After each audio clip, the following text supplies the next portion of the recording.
How's it going? Well, Teresa and I meet every morning, first period, and we look through. We have a book of resources.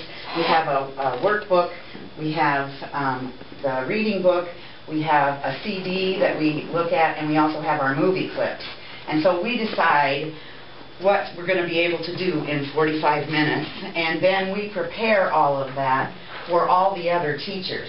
And some of the teachers are able to use PowerPoint, and so we prepare a PowerPoint for them. Some of the teachers only have overheads, so we prepare the overheads and all the discussion stuff for them.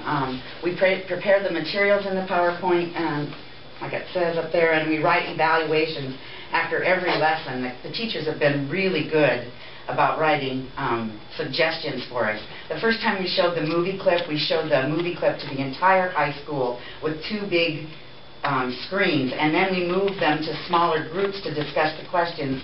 Well, it took us so long to move from one to the other that I think we got maybe 1 question answered, and it just wasn't very optimal, and the teachers kind of told us, can we do something else? We know you have technology difficulties, but, well, anyway, we figured out using our technology person at Channel 1. We had Channel 1 in part of the building, and so then we could divide. We only had 2 advisor-advisee groups in each room, and because we had 9 Channel 1 hookups, so then we were able to do that, and that worked a lot better, I thought. So they're always giving us little tidbits of information.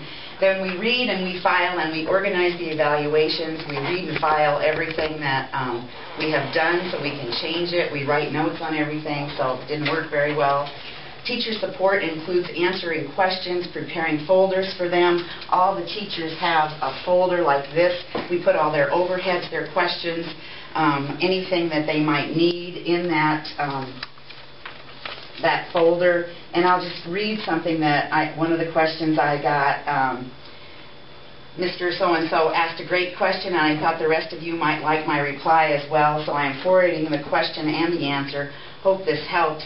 And the question was, what is the lead-in supposed to be to the epitaph exercise as it relates to preparation? And so I wrote a little lead-in for them, and then a lot of them they have. Here's one of the evaluations that Teresa and I wrote before. This one, he has a presentation, name and seniors, and it's asked, materials were prepared and were adequate, yes or no? Was able to get through all the material in the time allotted, yes or no? Students were engaged in watching, this is a video one, and then it's 1, 2, 3, 4, 5, they get to choose whether they were engaged or not.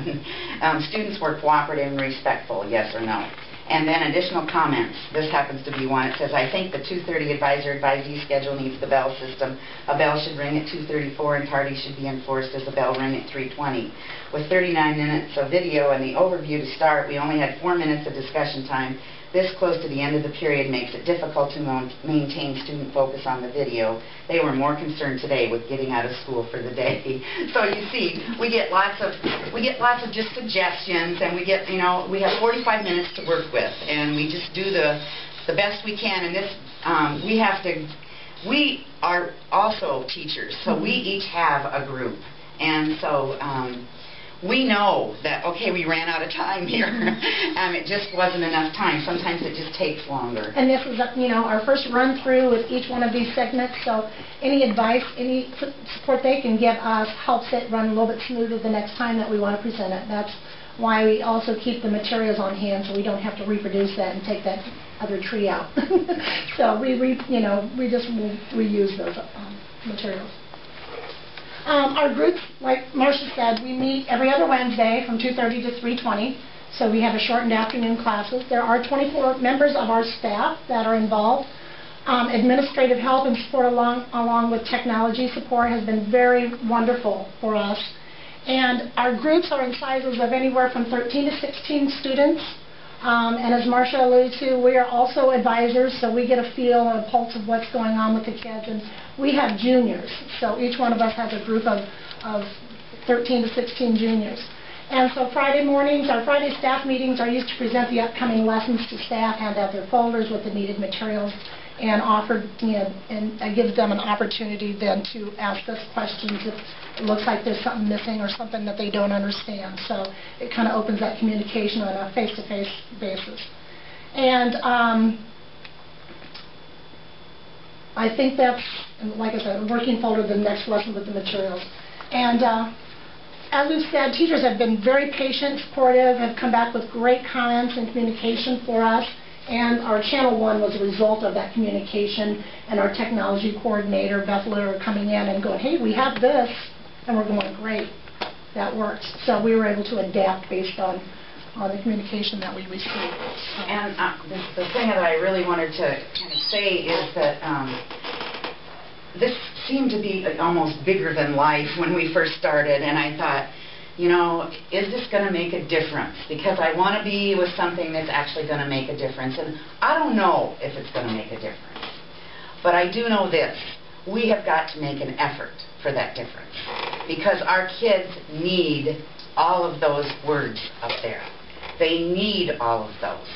And that's the reason that I'm doing this, is because I'm going to feel good in 10 years knowing that I helped do something to at least present that and talk about it and maybe make a difference for some of them in their character education, because we truly do need that. Mm-hmm. So do you have any questions?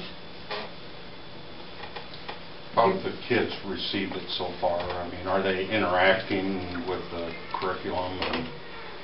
Well, I'll tell you, the first time I almost went up to Mr. Litter and said, we can't do this, it's not going to work. and Teresa came down, and it honestly was 45 minutes of not so good. And I thought, oh my goodness, what are we going to do? But the second time went better. And it's not just, I mean, we even, I think, have kind of an uphill battle with the faculty knowing that, you know, we're going to do this. Because a lot of times with these kind of programs, you start them and they just get too difficult to make the arrangements and everything, and so you quit. And see, I think they're kind of in a rhythm that thinks that, you know, all right, we'll do this for a little while and then we'll stop. Mm-hmm. But at the last faculty meeting, I told them, I said, we're going to do this. So, you know, thank you for your support, and it's going to happen. We're going to do it all year long. Because really, the way we're doing it, it's going to be a 3-year program. They'll get the 6 weeks the first year and the second 6 weeks the second year.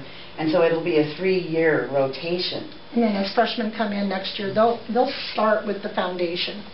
So they won't be where everyone else is at. Everyone else right now, they're all together. They're all starting the same. They're starting with the foundation.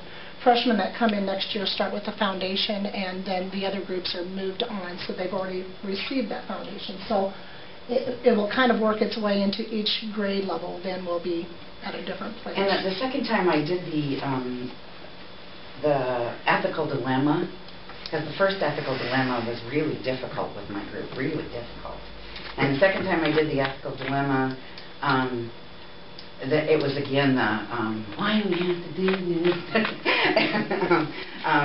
This is stuff we've learned this before. And so I listened to that for about 5 minutes, and I just kind of let them talk, and pretty soon they were looking at the question, and pretty soon they were writing things down, and pretty soon they were talking to each other, and I just kind of saw it evolve.